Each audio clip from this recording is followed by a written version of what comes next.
Hello, Peak subscriber. Thank you for watching the video today. I want to come to you with a bit of information around cost per lead. If you're asking what that is, hopefully we answer that today for you. But otherwise, I want to give you a little insight. We've been marketing for 20 years now, and some point of the conversation in the early stages of our relationships with our clients, and honestly, we have clients from all different sizes and scales. I asked them this question: hey, what's your average cost per lead? You'd be surprised, but I would say less than 10% can actually answer that question. It's not because they may not have the numbers or the metrics, it's that maybe they never really spent the time to really work it out, or they feel like their model is too complex. And there is some complex models, so I'll give you a lot of grace for that. But you can figure out your cost per lead very simply if you can start working through some of these ideas. And I want to give you the basic framework for that today. Hopefully you can do your own homework and come up with something interesting. So let's talk about this. To understand your cost per lead, we have to start with revenue. You have to work backwards in this funnel.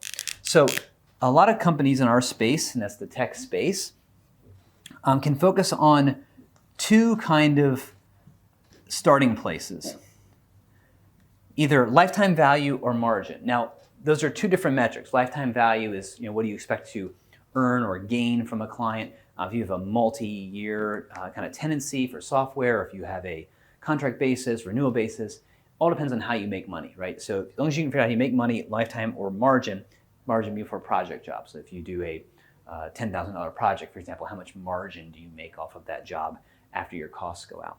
So let's run an example here on the margin side. So let's say you make $10,000 for a project.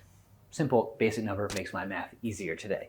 And let's say of that, you're willing to spend 20% of that on acquiring a new job, like your cost of sales, 20% of that. So that means you're willing to spend $2,000 to acquire one customer.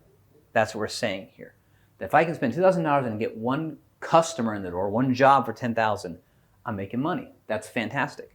So that's basically your cost of a job. And we can work this funnel upwards and say, well, if it takes you 4 proposals to get to that one job, that means your cost of proposal, if you're doing the math here with me, it's $500. It's a little bit of a squirrely 5 here. Let me fix that for you. I have a little thing here.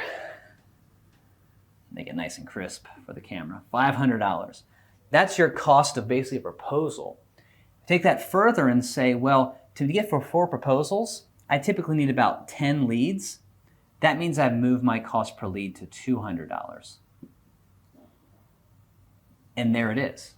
I understand my cost per lead because I can understand my job, the margin, the portion of that margin that I want to spend on that, how much that costs per customer here. And this is all obviously averaged. I mean, we've worked with clients who have very high cost per lead, honestly. I mean, we've seen them range anywhere between $3,000 cost per lead to $750, right? It all depends on where you go and what space you're in. I mean, honestly, more consumer goods, things like that have much lower cost per lead, but in the B2B space, we've seen these go astronomical, especially if you're doing ABM kind of marketing. You may spend $30,000, $40,000, $70,000 for that one customer to come in. So it all depends on how you kind of think about your business. But this formula works no matter what your scale is. So figure out your margin that you're willing to give towards a job. So 20% of a job, your average job cost.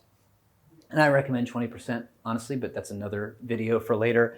And then kind of working that back out to say what you're willing to spend. You'd be surprised.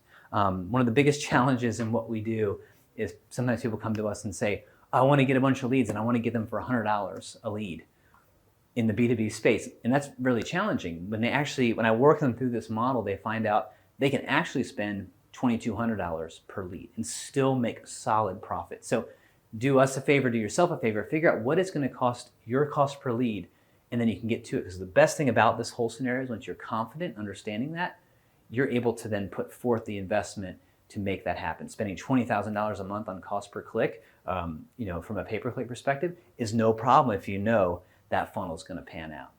Thanks for watching. Hope you have a great day. Talk to you soon.